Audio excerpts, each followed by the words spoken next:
خیرکم من تعلم القرآن وعلمہ، تم میں سے بہترین وہ ہے جس نے قرآن سیکھا اور دوسروں کو سکھایا۔ اعوذ باللہ من الشیطان الرجیم، میں اللہ کی پناہ میں آتا ہوں شیطان مردود سے۔ بسم اللہ الرحمن الرحیم، شروع کرتا ہوں اللہ کے نام سے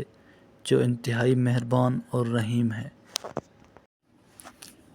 اولئک الذین اشتروا الضلالۃ بالہدی فما ربحت تجارتهم وما كانوا مہتدین،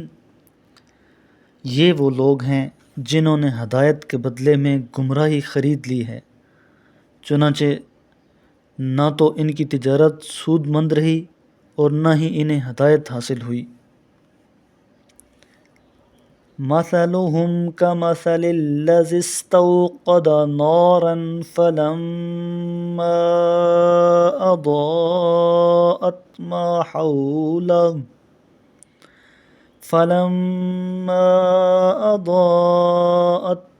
حوله ذهب الله بنورهم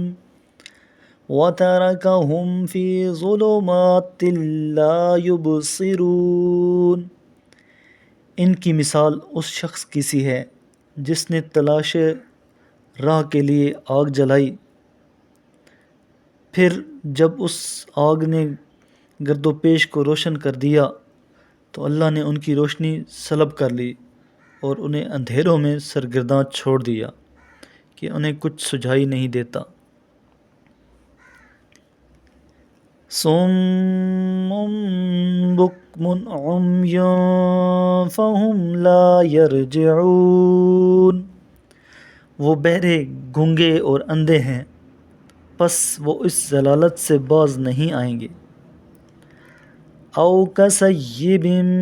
من السماء فیہ ظلمات ورعد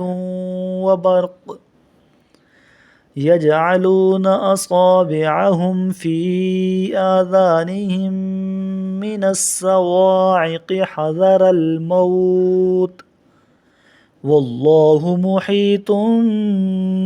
بالکافرین، یا جیسے آسمان سے بارش ہو رہی ہو جس میں تاریکیاں اور گرج و چمک ہو، بجلی کی کڑک کی وجہ سے موت سے خائف ہو کر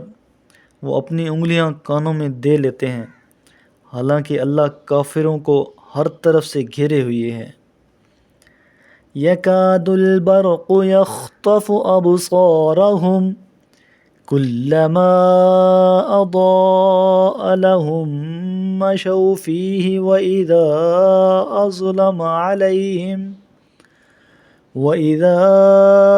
أظلم عليهم قاموا ولو شاء الله لذهب بسمعهم وأبصارهم إن الله على كل شيء قدير، قریب ہے کہ بجلی ان کی آنکھیں سلب کر لے، جب وہ ان کے لیے چمک دکھاتی ہے تو وہ اس کی روشنی میں چل پڑتے ہیں، اور جب تاریکی ان پر چھا جاتی ہے تو وہ رک جاتے ہیں، اور اللہ اگر چاہتا تو ان کی سماعت اور بینائی کی طاقت سلب کر لیتا، بے شک اللہ تعالی ہر چیز پر قادر ہے۔ صدق اللہ العظیم۔